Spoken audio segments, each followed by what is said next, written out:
The night was heavy, pressing down on him like a weight he had carried for years. The streets were empty, except for the faint echo of his own footsteps.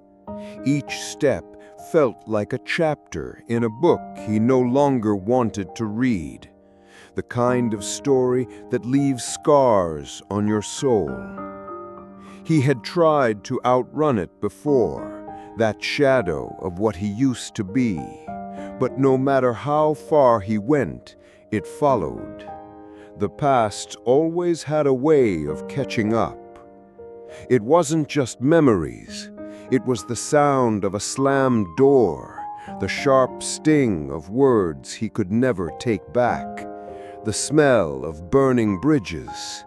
It was the feeling of watching people walk away and knowing he was the reason they left. And for a long time, he believed that was all he would ever be. The mistakes, the regrets, the endless replay of what if in his mind. But something inside him had started to shift. It wasn't sudden, like lightning splitting the sky. It was slow, almost quiet, like the first light of dawn creeping over a dark horizon. He began to understand that the past was not a sentence to serve for life. It was a chapter, a brutal one, but not the final one. The truth hit him one evening as he stood on the edge of the old bridge where everything had fallen apart years ago. The water beneath moved on without hesitation, never looking back at the stones it passed. It didn't cling to the past, it simply kept flowing. And for the first time, he realized he could too. He remembered all the times he had chosen to stay small because he thought that was all he deserved. He remembered the opportunities he had walked away from because he feared they would discover who he really was. But he also remembered the few moments where he had been brave enough to try again, and how those moments had felt like breathing after being underwater for too long. The past is a teacher, but it can't be your master. If you let it, it will chain you in the same room forever, painting the same walls with the same regret. But the key has always been in your hands, waiting for the day you'd realize the lock was never as strong as you thought. He started walking faster now, his breath visible in the cold air.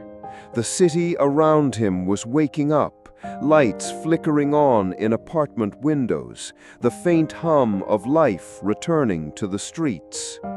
He thought about the faces of people he had hurt, the bridges he had burned, and for the first time he didn't feel the weight crushing him. He felt the fire to be different, to be better. Forgiveness was never about erasing the past. It was about refusing to let it control the next page. And if the people he had wronged never forgave him, he would still forgive himself, not because he deserved to forget, but because he deserved to live. Some nights, the old memories still came back like ghosts. The arguments, the failures, the cold silences. But instead of running from them, he listened. He let them speak.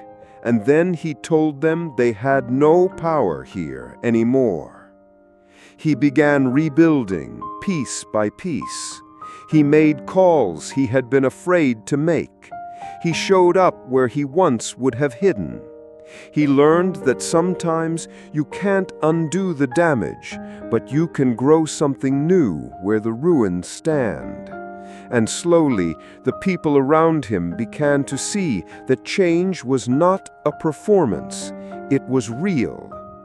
One morning, he passed a mirror in a shop window and didn't recognize the man staring back. Not because he had changed so much on the outside, but because for the first time in years he wasn't looking at someone broken. He was looking at someone free. Freedom didn't mean forgetting what had happened. It meant no longer bowing to it, no longer waking up each day believing he was still the same person who had made those choices. The past was still there, like a shadow in the corner, but it no longer led the way.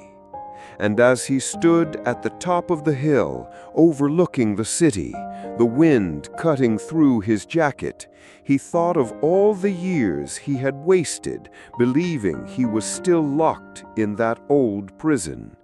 He smiled to himself, a quiet, unshakable smile, because now he knew the truth. The past is not your prison, unless you choose to stay behind the bars.